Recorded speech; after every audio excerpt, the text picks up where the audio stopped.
Hello viewers, हम लोग आज प्रयागराज के एक बहुत ही ख़ास जगह जो काफ़ी ऐतिहासिक भी है और काफ़ी खूबसूरत भी है उसको देखने आ गए हैं। तो ये जगह काफ़ी पुराना है और जो भी पहले लोग आते थे वो यहाँ ज़रूर जाते थे घूमने, क्योंकि जो ख़ास स्थान यहाँ के दर्शनीय माने जाते थे उसमें से ये भी एक था। और अभी भी है, काफ़ी लोग जाते हैं और काफ़ी भीड़ रहती है।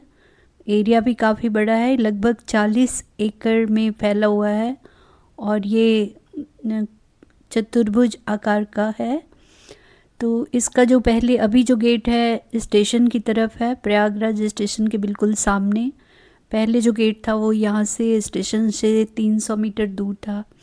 अभी ये बिल्कुल बगल से रास्ता है और यहाँ से जो अकबर का किला है वो 6 किलोमीटर दूर है। तो अकबर ने 1556 से 1605 के बीच अकबर का किला बना था। और अकबर वैसे उस समय आगरा में उनका मुख्य निवास स्थान था, पर यहाँ किला बन रहा था। तो बाद में उनके बेटे सलीम ने विद्रोह किया उनके खिलाफ, यहीं से प्रयागराज से ही। और जो सलीम, जो कि बाद में जहांगीर कहलाए, उनकी पहली पत्नी थी मानबाई।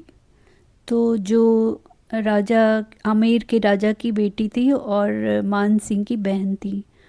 तो जो खुसरो हैं वो उन्हीं का बेटा, यानी जहांगीर का बेटा और मानबाई का बेटा था। तो उन्हीं का मकबरा यहाँ बनाया गया है। तो इसके आगे की जो स्टोरी है बहुत ही, वैसे ही पार्क बहुत सुंदर है, बहुत साफ़ सुथरा, बहुत ही पेड़ पौधे सब लगे हुए हैं, हरा हरा है पूरा। यहाँ कई फलों के बाग हैं, आम के बाग हैं, उसमें आम्रपाली और कई वैरायटी के आम हैं। अमरूद के बहुत अच्छे बाग हैं और आंवले का, लीची का, यानी बहुत सारे फलों का बाग है। साथ में आगे जाने पर यहाँ पे प्लांट नर्सरी भी है, फूलों का भी और फलों का भी। तो जगह बहुत सुंदर है, बहुत साफ़ सुथरा, वेल मेंटेन। तो अभी हम लोग आ गए हैं, सबसे पहले ये शाह बेगम का मकबरा है जो चौकोर चबूतरे के ऊपर बनाया गया है। और मकबरे के ऊपर भी छतरी नुमा रचना बनी हुई है। और इसे जहांगीर के ख़ास जो आर्किटेक्ट थे रजा, अक्का रजा, उन्होंने बनाया था। इसके ऊपर भी अरबी में लिखा हुआ है उन शाह बेगम का नाम वगैरह। तो वो बहुत ही बेल बूटे वगैरह के अंदाज में लिखा हुआ। तो मकबरा बहुत सुंदर है, अंदर से भी काफ़ी काम वगैरह है।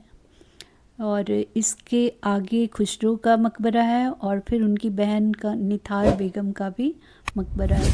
दूसरी तरफ वेस्ट साइड में ये देख रहे हैं, उस तरफ वो तमोलन बेगम, तमोलन बीबी कोई है या तमोलन बेगम, उनका मकबरा है। तो इनके बारे में ज़्यादा कुछ लिखा हुआ नहीं है कि ये कौन थी और क्या इनका रिश्ता था, पर उनका मकबरा भी है थोड़ा सा हटकर।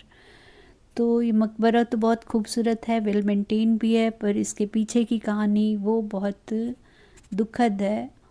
और ये राजघरानों में जो आपसी कलह होते रहते हैं, कई बीवियां होती हैं, कई उनके वारिस होते हैं और उनमें सत्ता के लिए जो वो होता है।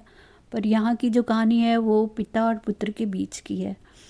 तो ये अकबर के पोते हैं खुसरो, और ये अकबर के बहुत ही चहेते पोते थे, क्योंकि अकबर का अपने बेटे जहांगीर से बनती नहीं थी पहले, जो कि सलीम नाम था।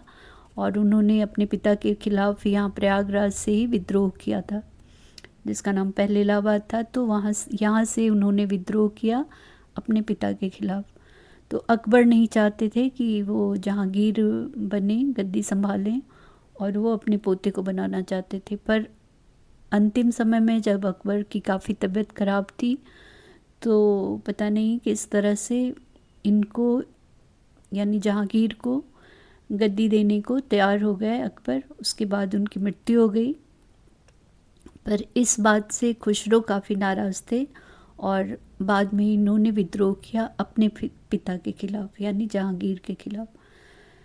तो उस विद्रोह में इन खुसरो को गिरफ्तार किया गया। बाद में उनको अंधा करवा दी करके, और इसी मकबरे में यानी अपने माँ के मकबरे में ही उनको बंद करके रखा गया। और फिर बाद में उनके भाई खुर्रम, जो कि आगे उनका नाम शाहजहाँ पड़ा, उनकी देख रेख में उनकी इसी किले में मृत्यु हो गई। तो ये स्टोरी बिल्कुल रिश्तों को और बदनाम करने वाली एक स्टोरी है, रिश्तों को। तो जहांगीर और खुसरो का ऐसा रिश्ता था कि रोज़ की कलह से उनकी माँ मानबाई परेशान होकर उन्होंने अफ़ीम की ओवरडोज लेकर अपनी आत्महत्या कर ली। और बाद में तो इतना और रिश्ता ख़राब हुआ कि खुसरो की भी मृत्यु हुई, और उनकी बहन निथार बेगम भी यहीं दफन की गई हैं। उनका भी मकबरा यहीं है। तो आगे आप खुद ही जगह को देखिए, घूमिए, जगह तो खूबसूरत है, तो आप इसको एंजॉय करें।